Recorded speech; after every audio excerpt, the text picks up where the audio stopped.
اگه من رو بذارن مسئول مصاحبه با شما، یه مصاحبه تخصصی در مورد برق صنعتی، بخوام ازتون در مورد کلید اتوماتیک فقط سوال بپرسم، بیشتر سعی میکنم سوالاتمو مفهومی بپرسم. یعنی شما وقتی که میری آزمون استخدامی شرکت میکنی، از شما یه آزمون کتبی میگیرن چند گزینه‌ای، خب سوالا عموما کوتاه و با جوابای شفاف و واضحه و شما میایید و بر اساس سوال اون تجارب و اون علمی که دارید میایید و اون فرمولایی که تو ذهنتون داریدم پیاده میکنید و بهترین جواب رو انتخاب میکنید. اما توی مصاحبه عموما کسی که داره با شما مصاحبه میکنه هدفش اینه که بفهمه شما چقدر درک کردید، شما از بعد مفهومی چقدر مطالب رو میدونید. برای همین من توی این ویدیو چند تا سوال رو مطرح میکنم و خودم هم جوابش رو میدم بلافاصله. سراغ سوال اول، کلید اتوماتیک چه کاربردهایی برای ما توی تابلو برق داره؟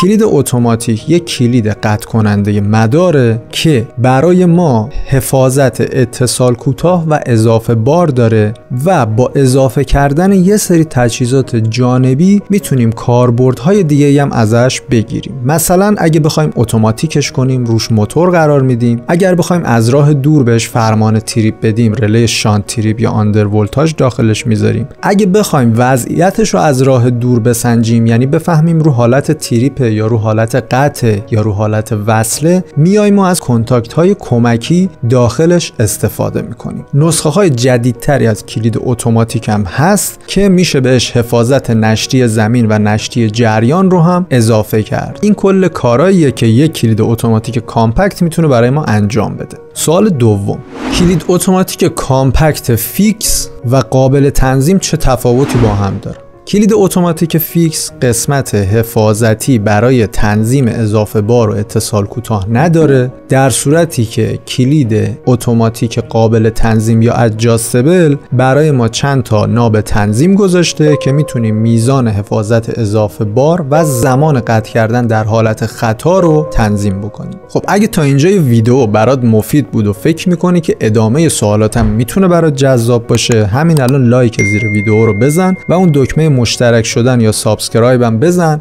که ویدیوهای بعدی من رو هم ببینی. بریم سراغ ادامه سوالات. شما کلید اتوماتیک کامپکت رو چطوری انتخاب میکنی و بر چه اساسی انتخاب میکنی؟ یک، جریان مصرف کنندمون، جریان تمام مصرف کننده هایی که قرار از زیر اون کلید تغذیه بشن.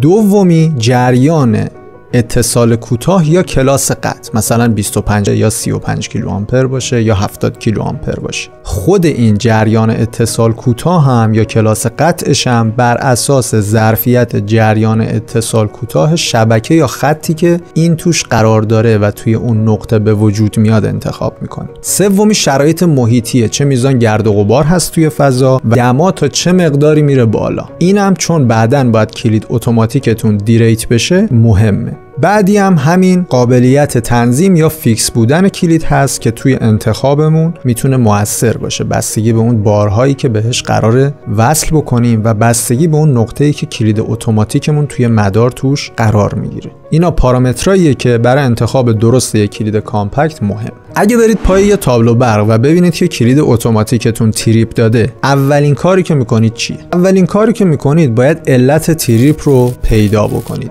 اینکه رله آندر ولتاژ توش بوده تریپ داده، رله شانت تریپ داخلش بوده و از یه جای دیگه فرمان گرفته، از یه دستگاه دیگه فرمان گرفته، یا اتصال کوتاه توی خروجیش دیده. پس ما تمام این پارامترها رو چک میکنیم و علت تریپ رو پیدا میکنیم. سوال بعدی، یک کلید اتوماتیک داریم با یه تریپ یونیتی که تمام پارامترها رو کامل روش داره. چه قابلیتایی رو عموما ما میتونیم روی کلید اتوماتیک کامپکت داشته باشیم و تنظیمشون کنیم؟ جواب این سوالم ساده است. اولیش جریان نامی کلیده که روی بعضی کلیدها شما میتونید نسبت به اون جریان نامی کلیدتون یه مقداری رو کمتر تنظیم بکنید. مثلا کلیدتون 400 آمپریه، شما میتونید روی 315 آمپر یا 200 آمپری هم تنظیمش بکنید. این کلیدها برای جاهای خوبن که شما توی تابلو احتمال گسترش دارید، یعنی ممکنه چند تا بار بعدن بهش اضافه بشه. شما میاد یک کلید اتوماتیک 400 آمپر میذارید ولی مثلا روی 250 آمپر تنظیمش میکنید و ازش استفاده میکنید. مورد بعدی تنظیم جریان اضافه باره و شما